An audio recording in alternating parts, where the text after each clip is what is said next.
Salut,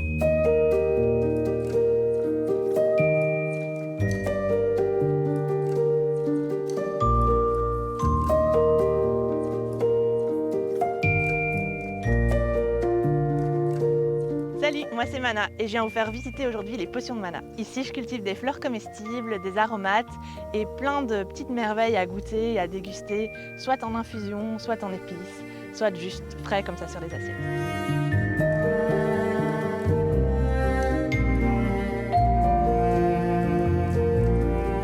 Je vais aller derrière les serres pour récolter des bleuets. Des bleuets. Ouais. Là, tu fais quoi ici maintenant? Donc là, je suis en train de préparer les commandes pour les restaurants.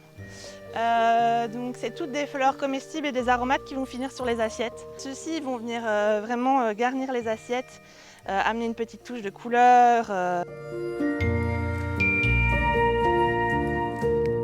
Quand j'étais étudiante, j'étais journaliste pigiste dans une télévision locale et puis j'ai fait de la communication. Oui. Donc absolument rien à voir. Et puis à un moment donné, j'en ai un peu eu marre d'être derrière un écran d'ordinateur. Alors je me suis dit bon, qu'est-ce que je fais? Et là, à ce moment-là, j'avais un compagnon qui était maraîcher. Donc j'ai vraiment commencé à mettre les mains dans la terre. Je me suis dit oui, c'est vraiment ça que j'aime bien faire. Maintenant, j'ai plus de 150 variétés de plantes et je les connais toutes. 150 variétés de plantes ici. Si on prend les sous-variétés, Ouais. oui.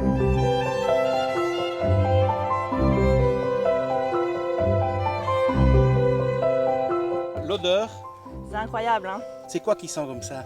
Alors ici, on a un mélange du basilic sur lequel tu viens de passer. Et Ouais. ici, je suis en train de cueillir le géranium citron.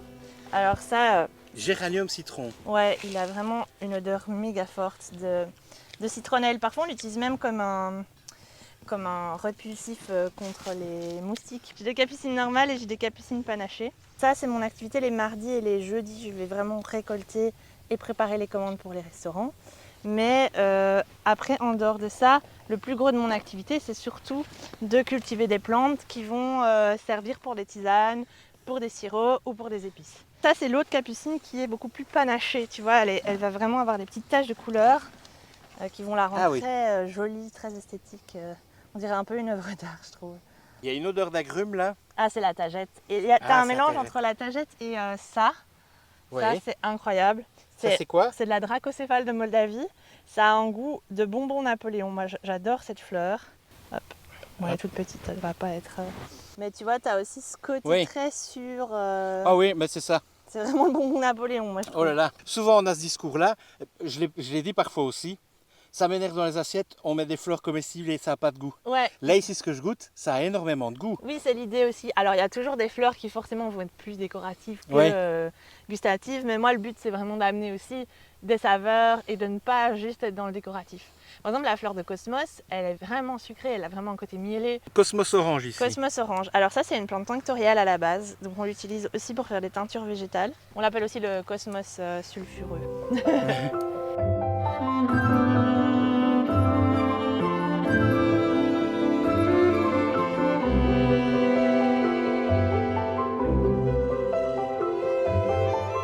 Samedi du mois, je fais découvrir les jardins, je fais des petites visites, on a des sablés aux fleurs et je fais goûter, sentir les différentes plantes justement sur cet aspect sensoriel. Je fais aussi des ateliers parents-enfants autour des 5 sens. Donc ça, c'est de l'estragon qui est utilisé par un de mes partenaires à Namur qui fait de la limonade à l'estragon avec. De la limonade à l'estragon? Ouais.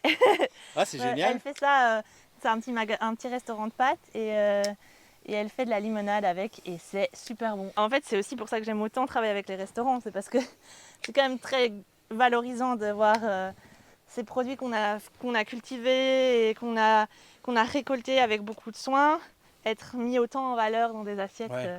Ça, c'est la verveine menthe. Donc on connaît bien la verveine citron qui est juste à côté. Ouais. Très citronnée, très chouette.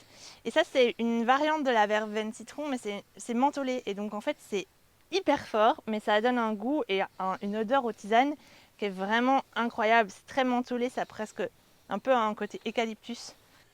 Merci. Oh là là, oui. C'est super fort, hein. On a vraiment l'impression d'avoir un chewing-gum en bouche. Ah oui. On est jeudi matin. Ouais. Il est 9h30, 10h. Du coup, je suis en train de préparer les commandes et là, avant midi, tu dois livrer avant midi des restaurants. Exactement. Donc du coup, c'est un peu la course.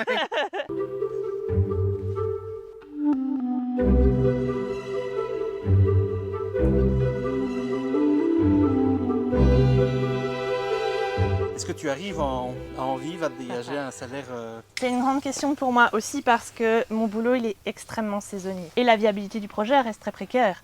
On va pas se mentir, je pense qu'on a un peu trop cette image parfois du self-made man ou du self-made woman, genre je me suis fait toute seule. Non, je me suis pas fait toute seule, je me suis fait parce que j'ai été soutenue, parce que les maraîchers chez qui j'ai travaillé m'ont poussée à lancer mon projet, parce que j'avais une famille qui me soutenait, parce que j'ai eu la couveuse d'entreprise qui est un dispositif qui a été mis en place pour m'aider. Et sans tout ça, clairement, je n'y serais pas arrivée. Je pense que si je n'étais pas passionnée, ça fait longtemps que j'aurais arrêté parce que c'est pas intéressant financièrement. Après, ce qu'il y a aussi, c'est que ça m'apporte beaucoup de joie, ça m'apporte beaucoup d'épanouissement personnel, de pouvoir faire ce que je fais. C'est une énorme chance que je mesure d'avoir cette opportunité-là. Et tant que j'ai l'opportunité de le faire, je le ferai.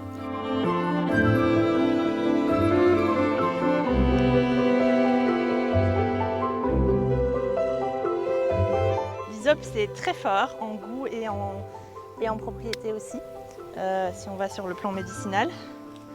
Et moi j'adore sa couleur, je la trouve impressionnante. Cette espèce de bleu là.